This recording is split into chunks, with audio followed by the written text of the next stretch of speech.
अस्सलामु अलैकुम वरहमतुल्लाहि वबरकातुहू। इटिकिला ये न्यूज़ सामीन और नाज़रीन, दुनिया में जितने भी मखलूक़ात हैं, नज़र आने वाले नहीं नज़र आने वाले, उसमें से इंसान सबसे आला, अफज़ल और मुकम्मल है। इसलिए मुकम्मल कहा जा रहा है कि इसके अंदर अच्छे और बुराई की तमीज़ है, नफ़ा और नुकसान की समझ है। जब तक ये चीज़ें इंसान के पास रहेंगी तब तक वो इंसान कहलाने के काबिल रहेगा। जब इस एहसास को कोई अपने अंदर नहीं रखता तो इसका मतलब यह है कि वो इंसान होने का हक़ अदा नहीं किया। इंसानियत का सबसे पहला तकाज़ा यही है कि वो उस जैसे इंसानों को पहचाने, हर जानदार की क़दर को पहचाने, उसको उसका मुक़ाम दे, अपने तरफ से कोई उस पर जुल्म ना हो और उसके तरफ से कोई कमी कोताही हो रही है तो उसे दरगुज़र करे। ये हर एक की ज़िम्मेदारी है। ये हर एक इंसान होने के हैसियत से ये तकाज़ा पूरा करना पड़ेगा, वरना इंसान नाम के रहेंगे, हैवानों से भी ज़्यादा बदतर मुआशरा बन जाएगा। जंगली जानवरों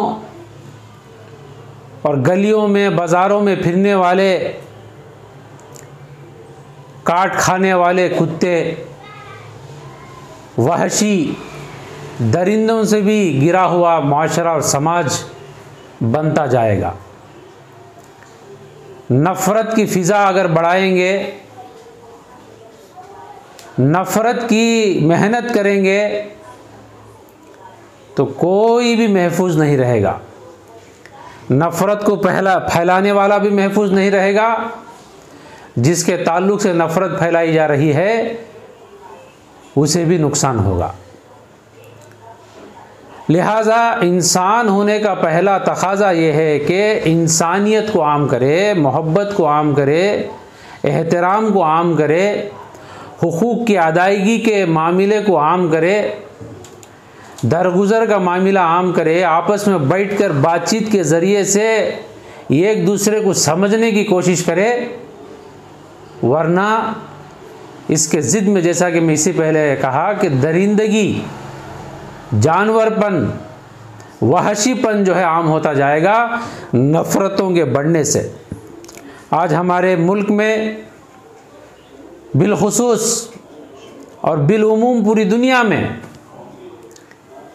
और दुनिया में भी खुसूसी तौर पर फ़लस्तीन में, शाम में, सीरिया में, लेबनान में, यमन में, इसी तरह से कई ममालिक में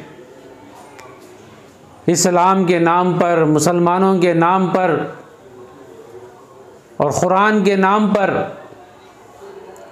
बग़ैर समझे के, बग़ैर सोचे समझे के कि वो चीज़ है क्या, उसे पढ़े बग़ैर, उसे मालूम कर लिए बग़ैर खामख़ा जो है नफ़रतें फैलाई जा रही हैं, जिसके नतीजे में इंसान को ख़त्म करता हुआ जा रहा है।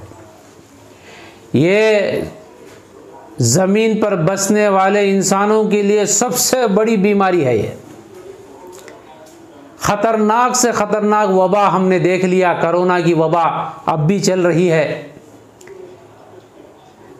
किसी मुल्क का कोई शहर, कोई गली, कोई इलाका नहीं बचा, लाशों के ढेर लग गए, मगर वबा वो आई चले गई, कम हो गई। मगर ये जो वबा है, नफ़रत को फैलाना, बात को समझे बग़ैर, उसकी हकीकतों को मालूम कर लिए बग़ैर बात को आगे बढ़ाना, दुश्मनियाँ पैदा करना, मज़हब के नाम पर, दीन के नाम पर, दीन के शायर जिसे कहते हैं, इनको समझे बगैर जो है नफ़रत भड़काना, ये सिर्फ सामने वाले को नुकसान नहीं पहुंचाएगा, ये हर वो इंसान को नुकसान पहुंचाएगा जो इंसानी माशरे में रहने का आदी है। लिहाजा इंसान होने का पहला तकाज़ा यही है कि वो उन्स को फैलाए, मोहब्बत को फैलाए, एहतराम को फैलाए, हुकूक़ को अदा करने का मामला और जज्बा आम करे। फ़र्क को पैदा करना, नफ़रतों को पैदा करना, ये इंसानी माशरे के लिए अच्छा नहीं है, मुफीद नहीं है। यहाँ हिंदू, मुसलमान, ईसाई, सिख, जैन मज़हबों को नहीं मानने वाले का कोई मतलब नहीं, इंसानी माशरे के लिए नुकसान है।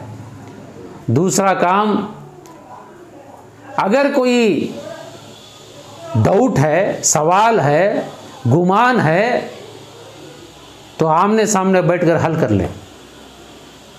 और आमने सामने बैठने की भी ज़रूरत ना है, अल्लाह के फजल से अल्लाह ताला इतनी सहूलतें आम करे, ये सर्च में जो मालूम कर लेना है वो सब चीज़ें गूगल सर्च में आ जाती। ये एक चीज़ की ज़रूरत है, वो क्या?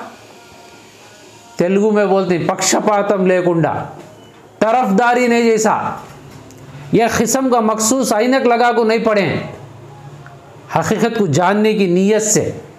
इंग्लिश में बोलती with pure intention, with correct intention, justified intention, अच्छे खुलूस के साथ, इंसाफ के नीयत के साथ मुताला करें।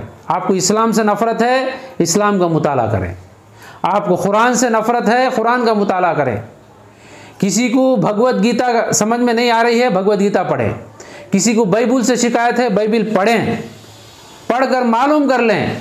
सुना सुनी, उन्हें ऐसा बोला, इन्हें ऐसा बोला, ऐसा है कते, ये कते का जो माहौल बनता गया, इसी का नतीजा फसादात है, इसी का नतीजा खून खराबा है।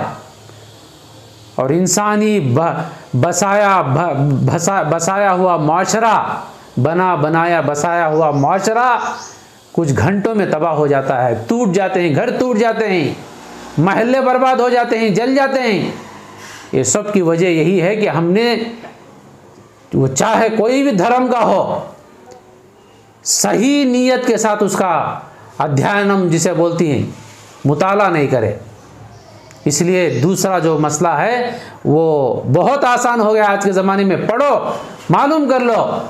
हाँ, अच्छी नीयत के साथ, काला गिलास लगाकर नहीं, पीला गिलास लगाकर नहीं, लाल गिलास लगाकर नहीं, वाइट गिलास लगाकर, जो है वो नज़र आए, ऐसे नीयत के साथ, ऐसे नज़र के साथ मुताला हो।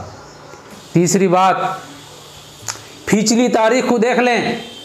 इस वक्त ज़मीन पर जितनी भी इंसानियत है, आज से हज़ारों साल पहले इस ज़मीन पर खरबों अरबों इंसान आए चले गए, ऐसे हज़ारों के मामलात हुए। माजी के, पास्ट के गुज़रे हुए हालात में हमारे लिए बहुत बड़ी नसीहत है, बहुत बड़ा सबक है। हक़ जीता है, जुल्म मिटा है, नाहक ख़त्म हुआ है, सच जीता है, झूठ ख़त्म हुआ है, इंसाफ जीता है, नाइंसाफ़ी ख़त्म हुई है। ये हमारे माजी के सबक हैं, ये पास्ट के लेसन्स हैं, इसको ना भूलें। आज हम प्रेजेंट में हैं, आने वाला ज़माना फ्यूचर है, आने वालों के लिए हम पास्ट हो जाएंगे। हम पास्ट होने से पहले, गतम जिसे बोलती हैं तेलुगु में, माजी जिसे बोलती हैं उर्दू में, माजी होने से पहले हम हमारे हाल को सही करना पड़ता है, दुरुस्त करना पड़ता है, ताकि आने वाली नस्ल ये पहचान ले सके कि हमारे माजी में जो लोग थे, हमारे गतम में जो लोग थे, वो इंसाफ के लिए काम करे ही, सच्चाई के लिए काम करे ही, वरना इसके ज़िद में लोग बद्दुआ देंगे। जैसा कि आज हम हमारे गुज़िश्ता माजी को देखकर हक़ और सच को पहचानते ही, गलत को पहचानते ही, ऐसा आने वाली नस्ल भी पहचानेगी। लिहाजा खुलासा यही है, इंसानियत के साथ जीना है, आपस में एक दूसरे को समझ कर जीना है। समझने से मसाइल हल होंगे और माजी में हमारे लिए बहुत बड़े इबरतनाक सबक हैं, ये लेसन हैं, इसको हम फिर कर पलट कर देखना है। जब जाकर पुरअमन और शांति पूर्वक सलामती वाला इंसानी माशरा, इंसानी माशरे के साथ हिंदुस्तानी अमन वाला माशरा वजूद में आएगा, सब खुशी के साथ रहेंगे, सब का हक अदा होगा। वरना यह आबादियाँ ख़ब्रस्तानों में बदलने के लिए बहुत देर नहीं लगते अगर हम इस नफ़रत के व्यापार को नहीं रुकाएंगे। अल्लाह ताला हम सबको सही समझ नसीब फरमाए और हर इंसान को उसके ईश्वर को, उसके पैदा करने वाले को, उसके परमात्मा को पहचानने की, प्रभु को पहचानने की अल्लाह तौफीक नसीब फरमाए। आमीन वल्हम्दुलिल्लाहि रब्बिल आलमीन।